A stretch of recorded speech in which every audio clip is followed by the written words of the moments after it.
there'll be a lot of electricity, in the building.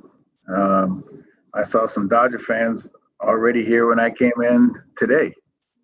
And so I'm sure, they'll be loud. I don't know how many of them are going to be here, but the fact that they're here, will add to the excitement, add to the rivalry. So I'm anticipating it's going to be a heck of a series. That was Astros skipper Dusty Baker just a short time ago at Minute Maid Park as his squad is getting ready to host the LA Dodgers for a pair of games tonight and tomorrow. Good evening, everyone. Welcome to the latest installment of the Fox 26 Sports Stream here on fox26houston.com. You can join us on our Facebook page, on our YouTube channel. Either way, we're grateful to have you along for the next 20, 30 minutes or so. As always, I'm Sal Manine, sports producer here at Fox 26, as we're going to dive deep into the Stros and where they stand. Is we're now at the quarter mark, or a little past the quarter mark, actually, of the season, with the Stros entering the night just a game back of the A's in the division, trying to rebound after a really weird weekend up in Arlington where the Stros got swept by the Rangers, a pair of walk-offs from a rookie, Adolis Garcia, who's arguably the hottest hitter in the American League right now, as the Stros are beginning a very difficult stretch starting tonight. First pitch just about 2.5 minutes away. It'll be Zach Greinke going up against his former squad, and Clayton Kershaw toeing the rubber for the Dodgers. So we'll get into that. We'll also stay on the diamond and talk a little bit about Rice, who made some headlines yesterday as they're making some big changes with their baseball program. And then we'll close things out checking in with an all-time great in the Olympics, especially the sport of swimming and diving, somebody who folks here around Houston are very familiar with, as our Mark Berman was busy this weekend catching up with somebody who is continuing to defy the odds and show why she's one of the all-time best at what she does. So we'll get into all that over the next half hour or so. But as I mentioned, we have to start with the Stros, who are home. First time that it's a full capacity allowed in Minute Maid Park, and they picked the right game to make that happen with the Dodgers, who are not only the defending World Series champions, but we all know how they have made their feelings known about what transpired with the 2017 World Series when the Stros beat them in 7 games, and then with the sign stealing scandal coming out, and many of the Dodgers have been among the most vocal about the Astros and how they feel that they were cheated out of their title. And of course, it all came to a head last year when the Dodgers came to Minute Maid. There were no fans there, but there were plenty of fireworks with Joe Kelly throwing behind guys, jawing at guys, trying to hit guys, benches nearly cleared in the middle of the pandemic, which just made baseball even more upset with the whole ordeal. And so Joe Kelly was not mincing words just a few days ago, getting set to return to Houston, and now at least the Stros will have the fans to get their back this time around. And that's something that the guys alluded to earlier today. So let's go into the Astros clubhouse. You just heard from Dusty Baker, is he's expecting an electric atmosphere tonight and tomorrow. But here's what the players had to say about getting to play in front of their home fans, a full capacity. Fans have obviously been at Minute Maid all year long, but now a full house inside the juice box, and the fact that it's against the Dodgers, who have made their disdain for the Astros quite well known. Here's what the guys had to say earlier today.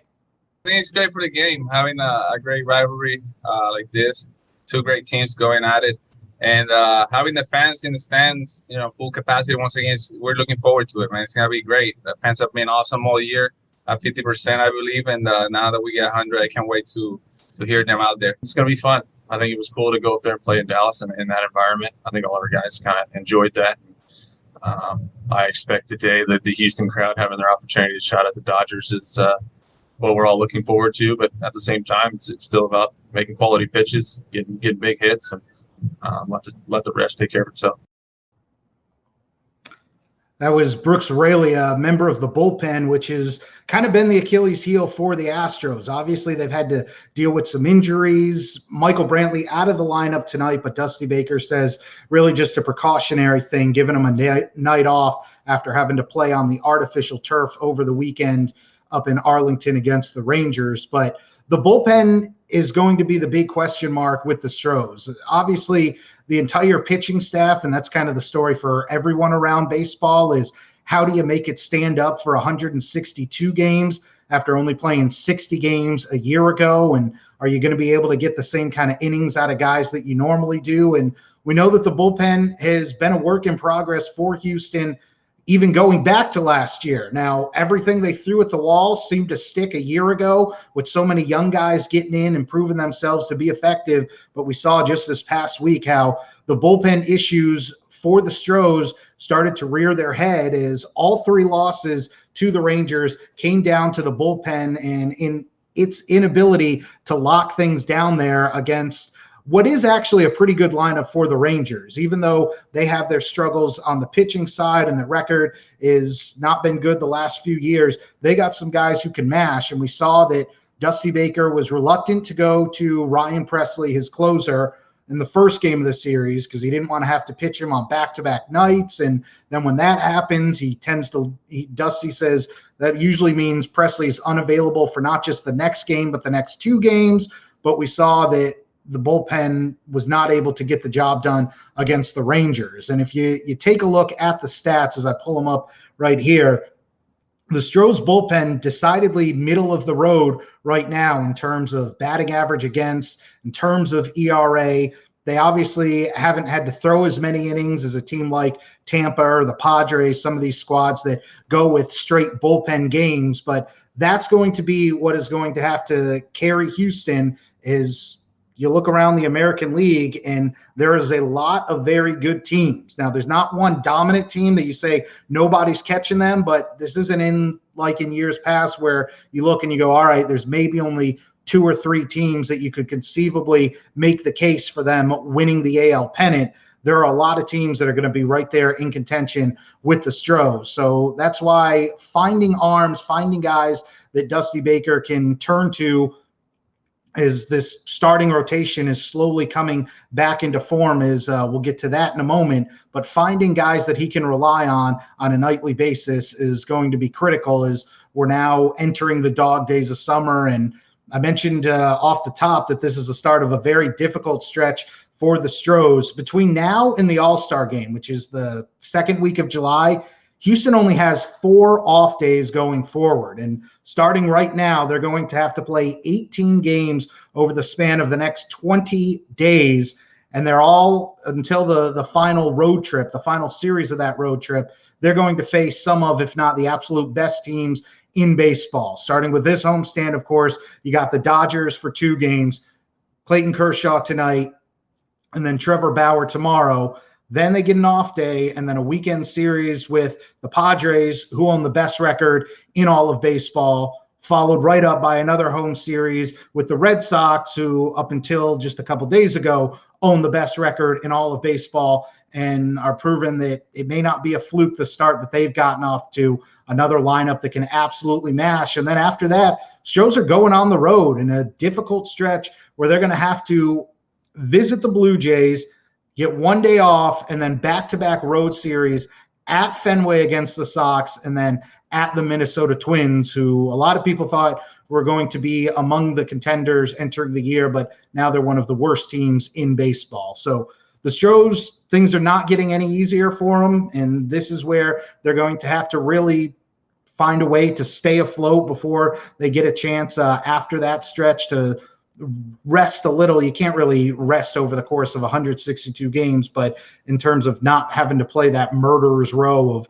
contenders week in, week out, they'll get the Tigers and the Orioles before they finally flip the calendar to the month of July. Now, I mentioned that the rotation is slowly rounding into form. If you were out in Sugar Land this weekend, you got to see 2 of the guys who Houston is banking on to have a big role in their rotation, perhaps sooner rather than later. Framber Valdez pitching another rehab start on Sunday. And then last night, Jake Odorizzi having his best outing as those two guys tried to bounce back from their injuries. Both looked good. Both said they felt good. Both said they're ready to go. And Dusty Baker alluded to the time is probably coming up that they're going to have to make a decision when to call these guys up and start to work them back into the mix. Blake Taylor, another addition to that bullpen, also making an appearance Sunday night and saying he's ready to go. Dusty Baker actually said he was at Minute Maid today getting some work in. So that can be the additions that James Glick, the general manager, can look to before they have to start making some decisions about the trade deadline and what kind of arms are available. Mark Berman, our Fox 26 sports director, was at Constellation Field last night watching Jake Odorizzi. Here's what he saw and how Jake Odorizzi and his pitching coach, Brent Strom, who was also in attendance, felt about one of the newest additions to their staff finally getting back on track. And hopefully, if you're a Astros fan, returning to the rotation very soon. Jake Odorizzi threw 4 2/3 innings of scoreless baseball. With pitching coach Brent Strom watching, Jake gave up 5 hits with no walks and 7 strikeouts. He threw 77 pitches, 54 for strikes, and feels he's ready to return to the Astros rotation. Health felt good. Everything was normal. Able to cut loose and feel free. No restrictions. So I'm good to go. And I really felt like I could continue pitching today. Obviously, there was a set limit of like 80 pitches, so they didn't want to start the next batter and go over that limit. But physically, I could have. So that's really what I take away from it. I feel good, felt strong. Pitch shapes were good, and I'm ready to get back and actually contribute now and be a part of the team again. How many more outings do you feel like you need, or do you need any more before you get back? I think I'm good.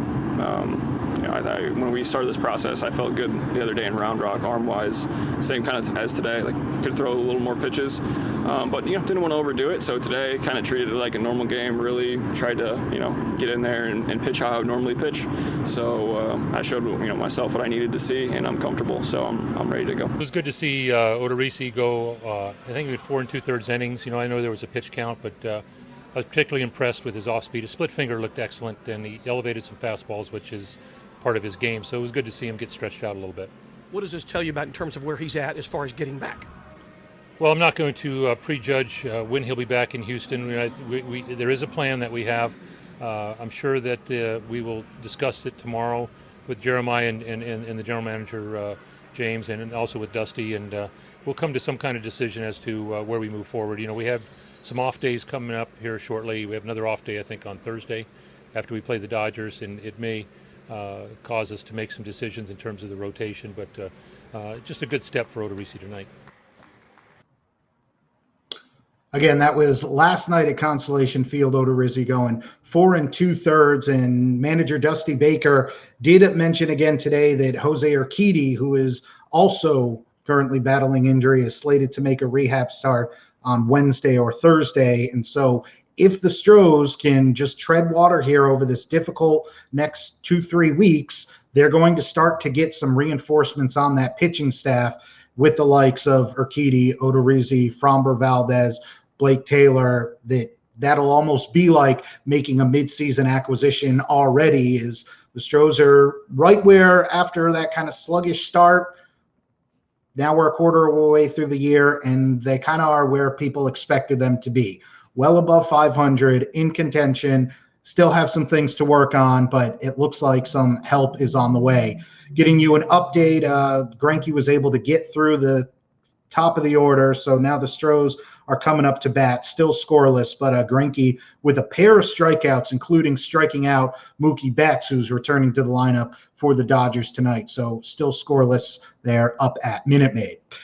Do want to stay on the diamond and mention another prominent baseball team here in town, and that's the Rice Owls, who made a big move yesterday, dismissing their head coach, Matt Braga, after only 3 years with the team. Of course, he faced the unenviable task of having to succeed a legend in Wayne Graham, who built Rice into a dynasty, a powerhouse, and one of the premier college baseball programs in the country. And because of the pandemic, and there were all kinds of other issues that you could allude to, things just didn't work out. And so Rice has chosen to go in another direction. Here's Director of Athletics Joe Carlgard and what he had to say about making the decision to relieve Matt Braga of his coaching duties after only 3 seasons with the Owls, and where Rice hopes to go from here with regards to their baseball team. I think it's very, very difficult to follow the greatest coach in Rice athletics history, which undisputably Wayne Graham is that. That level of consistency is something that the university has come to expect. And unfortunately, for the last 4 years, we haven't been there. It has more to do with the approach that we think we need to take here at Rice, which everybody has to acknowledge, I think, is unique given our academic standards. So we just felt like we needed to make that decision now so that we could change the trajectory and get things headed in the right direction as quickly as possible. And again, it's a tough pill to swallow if you're a Rice baseball fan, given where this program was and for going on almost 2.5 decades, where folks in Houston expected it to be. And obviously things have fallen off the last few years. You heard Joe Carlgard mention the last 4 years, really Wayne Graham's final season before things were turned over to Matt Braga. It has not been what Rice typically expects. And if you're wondering why exactly the timing of this move now, it's because Rice's season is definitively over. They did not make the conference tournament. First time that's happened since 1993. So forget about even making a run to the NCAA tournament or contending for a berth in the College World Series, which is where this program was 15, 20 years ago. Rice not even making the conference tournament is a big issue. And that's why after 3 years, you could even say only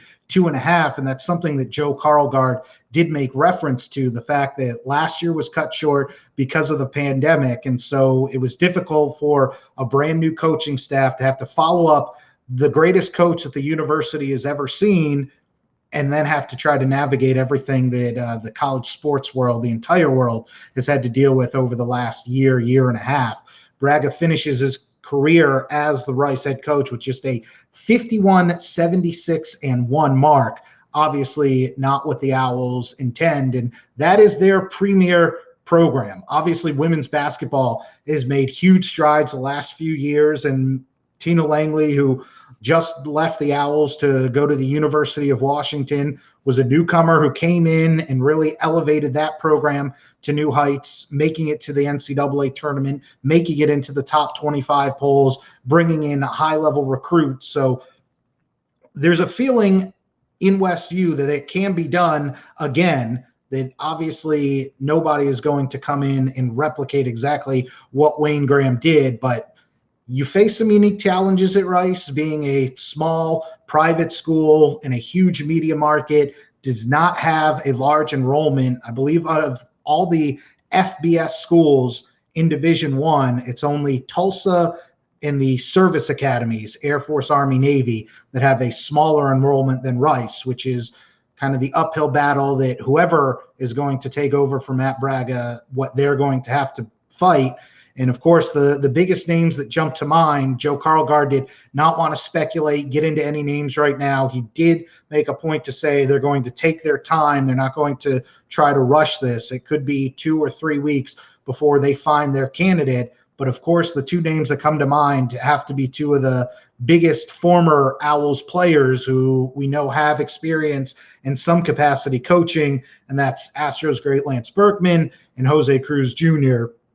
So who knows if they're throwing their hats into the ring. We know that Berkman was mentioned the first go around when Matt Bragg ultimately got the job. Joe Carlgard did not want to get into specifics about who is or is not a candidate, but those are just a couple of the names to look at. As there's also, as Carlgard mentioned, still a lot of teams still playing their conference tournaments in the postseason. So there's probably a few more candidates that Rice is looking to vet as they're trying to get the Owls back to where they were. I'm sure everybody in town remembers that 03 title and how exciting it was seeing the Owls not just get to Omaha, but finally get over the hump and bring home the national championship to Reckling Park and to West University. So we mentioned things happening on the diamond, and I did want to, before we get out of here, turn our attention to the Olympics. The Summer Games still slated to go off in Tokyo in just a few months. Obviously, there's all kinds of issues up in the air about CDC travel guidelines and is it safe? Are they still going to have the games? Right now, they're still proceeding as usual, and we saw Simone Biles continue to assert herself as the greatest gymnast of all time over the weekend. First woman ever to land the Yurchenko double pike. It's where you launch yourself off the vault backwards, then make 2 complete rotations in the air with your legs fully extended. Nobody on the planet other than Simone Biles could pull that off. And it's something that she was almost nonchalant with in leading up to it because she's been practicing it for quite a while. We heard from her last week is she was planning to unveil it. She finally did, became the first woman to land that trick in competition. And it's all the more befitting that she actually, if you didn't see online or if you didn't watch, she had stitched onto the back of her leotard a little caricature of a goat, because that's what she truly is, the greatest of all time. But speaking of another local Olympian who wants to make claim to being the greatest at what she does, Laura Wilkinson, who a name that a lot of the casual fans may think, I haven't heard that in quite some time. Of course, burst onto the scene 20 years ago, captured gold in diving at the 2000 Olympics in Sydney, was a part of the Olympics in 04 and 08. Now she's moved on, has a family, kids. You would think, all right, your career as an athlete is over. No. At 43 years young, Laura Wilkinson has decided she wants to make a comeback and make a run to the Olympics. And she showed just why she thinks that can happen, despite what people may say about where she is in the age of her athletic career. Again, here's Mark Berman, who spent this past Sunday with Laura Wilkinson, as her road back to the Olympics and back to the top seems to be humming along just fine. Years after winning Olympic gold in the 10-meter platform in 2000 and making the Olympic team in 2004 and 2008, and 13 years after retiring, Laura can prove, among other things, age is just a number. It doesn't have to define you. We did ask Laura, why in the world is she doing this? Because I love it. You know, I never planned on getting back in again after having kids, but just kind of showed up at the pool one day, and my coach, Kenny, said, hey, hop in, have some fun, have some me time away from the kids. And so I kind of got back in just to play around. And, you know, when I hit the water, it was like home again. And just thought, okay, well, I wonder if I can. And so I spent the fall of 2016 trying to figure out, okay, can I really do this again? And by January the next year, I had all my dives off 10 meters. So I thought, okay, I guess this is a possibility. According to Laura's former coach, what she hopes to accomplish, be successful at the Olympics, is far more than just a possibility. I'm amazed. It's just unbelievable that she's back in there doing it and hanging in there with the younger ones, and unbelievable. What a job today. It's the first time I've seen her go back to where she was when she got out, and they're in big trouble. Who's in big trouble? Her competitors. And if Laura, who became the first woman to win all 3 world titles in platform diving, can successfully navigate through next month's Olympic trials and get the job done in Tokyo. It would be one of the most amazing stories out there. But more important to me than that is I want her healthy. And this is the first time I felt, okay, she can handle this. Is she good enough to do it again? Not a doubt in my mind. Sunday, Laura won the AAU Central National Diving Championship in San Antonio for ages 19 and up. She had only one other opponent. I mean, it always feels good to win a meet. I'm not going to lie, that always does feel good. But the goal wasn't to come here and win. I had a goal of a score. I wanted to get certain dives. I wanted to hit certain actions I wanted to do, and I did most of it today. It's kind of a tune-up meet. We've got a couple of weeks until trials, so we wanted to see where we're at. We haven't had a whole lot of time on 10 meter this year, just with lack of access to different platforms. And so this is a great opportunity for me to be in front of a crowd, to be with a good amount of competitors, to feel like a prelims and trials, and I really put myself in that headspace, which is great because I didn't start off very good, and I had to fight my way back, and it was really good for me to know I've still got that in me. I still know how to compete. I still have that fire. Laura's comeback, which began in 2017, was nearly derailed a year later when she had to undergo spinal fusion surgery. What was a little scary, because when I first found out I was going to have the surgery, I thought I was going to have to make a choice to have the surgery in order to dive, or to just retire and just be mom and not do the diving thing anymore. But fortunately, unfortunately, he told me, you have to have it no matter what, because it was so bad that it was, a small car accident, anything could leave me paraplegic or something. So it had to be done. So I was really glad that choice was taken out of my hands. But it was scary. I mean, it's your spinal cord, it's everything, and you're like, okay, if something goes wrong, that's my life. And so it was really nerve-wracking to me, but we made it through. Winning Sunday was even more special for Laura because her family was there to share the moment with her. With 347.6 points, just over 19 years of age,